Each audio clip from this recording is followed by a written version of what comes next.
Hey folks, today I wanted to discuss just a difference in the two most common variations of lunging. One of them is the forward lunge and the other is the reverse lunge. So I think both movements are fantastic, and I think that they should be both included in the majority of people's programming. The first thing to mention about those is kind of which one is more sort of technically challenging and physically challenging, and that would be the forward lunge. So if you were to break this down into levels of progression, it's, in my opinion, the reverse lunge comes first, meaning it is a prerequisite to the forward lunge. And that is kind of our jumping off point for what are really the main differences between those two movements, right? So one of the reasons that the reverse lunge is a little bit more desirable to begin single leg training or unilateral training, I suppose, is that it provides a more consistent base of support by way of increased stability. So when you step backward rather than forward, you are in a better position to accelerate forward because you moved backward. So your leg goes back, and then it's easier to accelerate forward because of a certain amount of stability that you have on there. And the posterior muscles are loaded a bit more, giving you a much better base to drive forward from. So let me show you what that looks like in action. Okay, so with the reverse lunge, it gets its name because you're going in reverse and then accelerating forward. Reverse lunge up.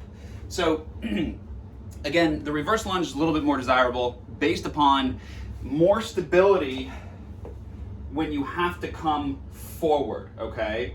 So when I'm in this position, I'm quite strong here because I know my momentum is gonna go forward rather than having to push back. So driving from here is much easier than driving from here, okay?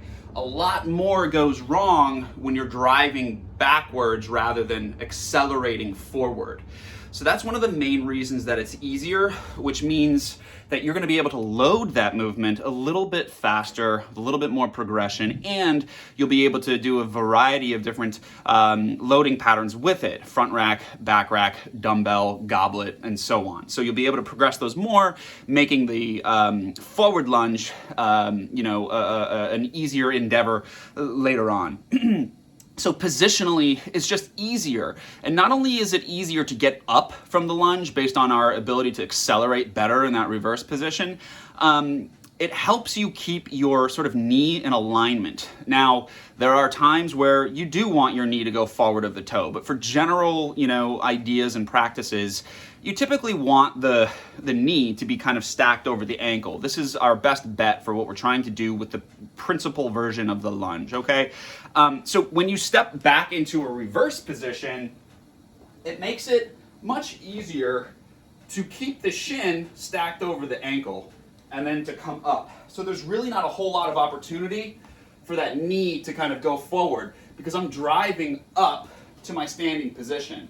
Whereas in the forward lunge, it takes my center of mass and kind of moves me forward with it. So you'll see this a lot more than this in the forward lunge. So forward lunge is a lot more like this, when people just default to whatever the natural pattern is, as opposed to here. So again, in reverse lunge, I can control a lot better the knee's position and coming up, as opposed to the forward lunge makes it difficult because I am moving my mass forward, therefore my knee is going to go forward to accommodate that.